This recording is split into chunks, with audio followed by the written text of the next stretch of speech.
interest of listening to the actual nuclear physicists in the U.S. Congress? Are you very interested? Okay.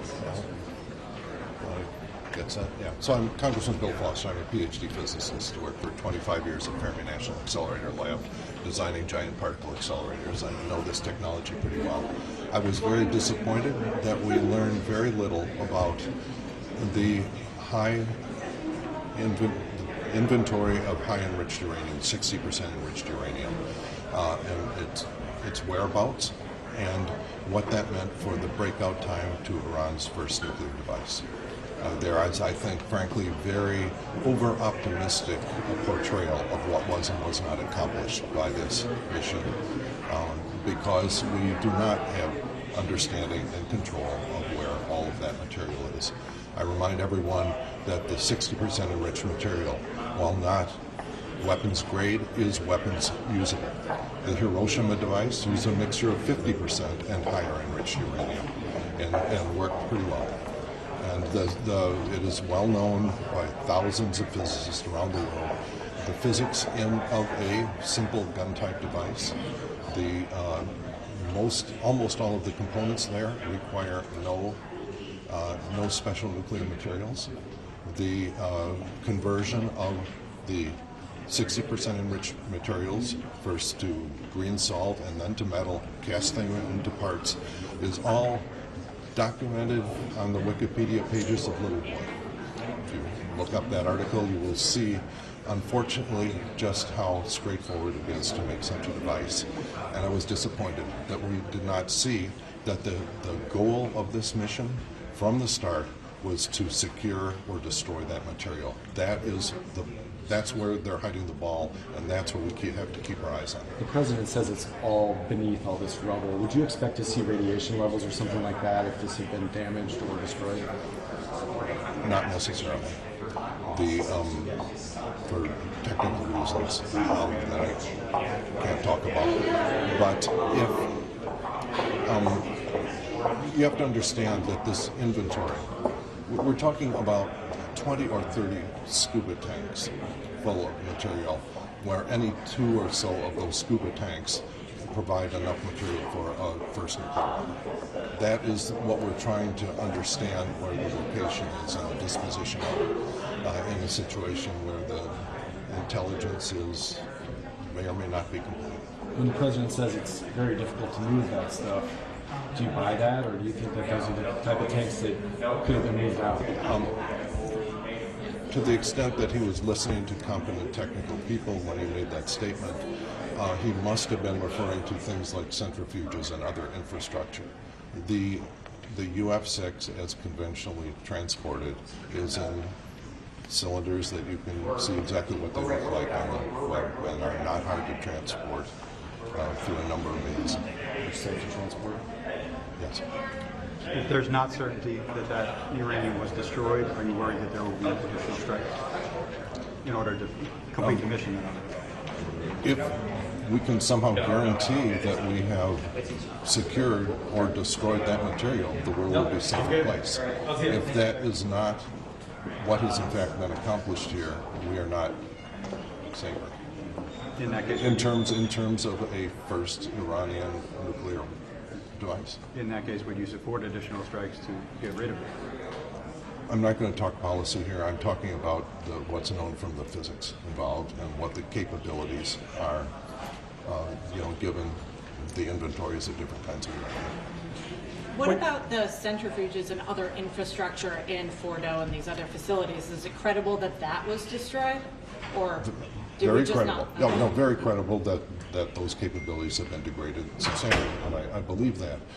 The centrifuges and other processing is irrelevant if you have a large inventory of 60% enriched uranium. That's point one.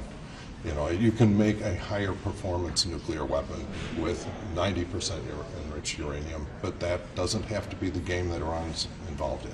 Did the briefers try to make the case that it was still there to you guys? Don't want to talk about that. What's your level of concern about the potential, not necessarily of a thermonuclear device, but of a dirty bomb possibly going off in a U.S. base or Israel? The dirty bomb is normally talked about. I'm talking about a Hiroshima-style gun type straightforward, a yield in the tens of kilotons nuclear device. So when you say that material should be destroyed, how does one destroy that material? You can disperse it enough that it's unusable. UF6 is very reactive. If you just let it loose in a cave, it will find something to bind up with. And so, it's possible to recover it with a very extensive effort, but that would be a different ballgame than just getting your hands on a couple cylinders of the pressurized UF6. What do you believe needs to happen next after this?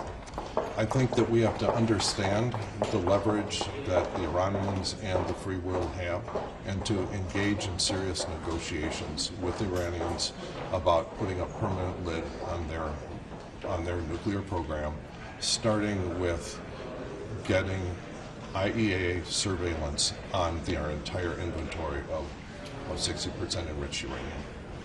You talked at the outset about how this wouldn't have happened if the JPCOA hadn't fallen apart. Yeah, I think frankly that the game was lost when President Trump withdrew from the JCPOA. Under the JCPOA, we had very strict limits and enforced limits on their inventory of enriched uranium at different levels. And when that was lost, the game was lost, and now we're in a situation where they have very large inventories of quite significantly enriched uranium, and unfortunately that implies a very small breakout time to a first nuclear device.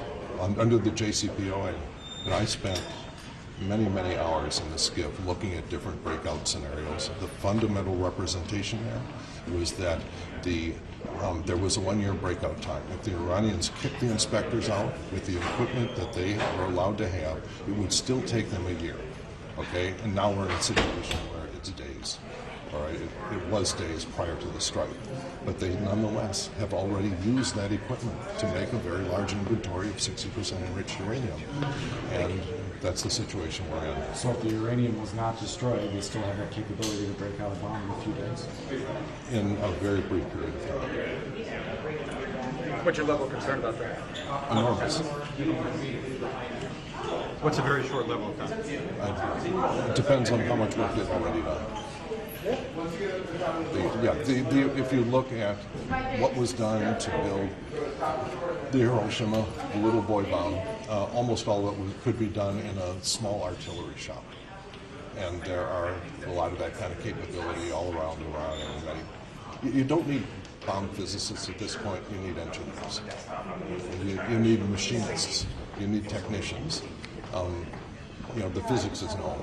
What did you make when Israel targeted all those nuclear scientists? That was important. That had a large impact on their capability going forward. Not so much on the breakout time. Thank you, sir. All right. Well, thank you. Thank you, sir. Thank you.